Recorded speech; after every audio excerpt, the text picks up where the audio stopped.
বাংলাদেশ সরকার ঘোষণা করেছে একাদশ ও আলিম প্রথম বর্ষের শিক্ষার্থীদের জন্য ৬,০০০ টাকা ভর্তি সহায়তা। আজকের ভিডিওতে আমি বিস্তারিত জানাবো কারা পাবেন, কিভাবে আবেদন করবেন, কি কি লাগবে আর কিভাবে সহজে টাকা পাওয়া যাবে। ভিডিওটা শেষ পর্যন্ত দেখুন, কারণ শেষে থাকবে কিছু গুরুত্বপূর্ণ টিপস। এই টাকা মূলত দরিদ্র ও মেধাবী শিক্ষার্থীদের ভর্তির খরচ কমানোর জন্য দেওয়া হচ্ছে, যাতে কেউ অর্থের অভাবে পড়াশোনা বন্ধ না করে। কারা আবেদন করতে পারবেন?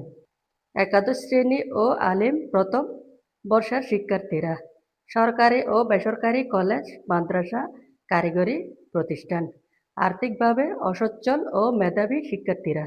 আবেদন শুরু 12 এপ্রিল 2026 সকাল 9টায়। শেষ সময় 30 এপ্রিল 2026 রাত 11টা 59 মিনিট। আপনারা এই ওয়েবসাইটে গিয়ে দেখতে পারেন।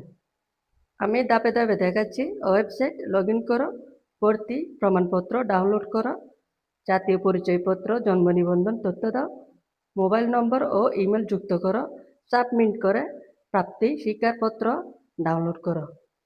প্রয়োজনীয় নথি: ভর্তির রসিদ, প্রমাণপত্র, শিক্ষার্থীর এনআইডি বা জন্ম নিবন্ধন, অভিভাবকের তথ্য, মোবাইল নম্বর ও ইমেল। এই সময়সীমার আগে আবেদন করো। তথ্য ভুল দিলে আবেদন বাতিল হবে। প্রাপ্তি স্বীকারপত্র অবশ্যই সংরক্ষণ করো। শেষ মুহূর্তে ওয়েবসাইটে চাপ বেশি থাকে, তাই আগে আবেদন করো। আশা করি ভিডিওটা তোমাদের কাজে আসবে। যারা একাদশ বা আলিম প্রথম বর্ষে ভর্তি হচ্ছ, অবশ্যই এই সুযোগ নাও।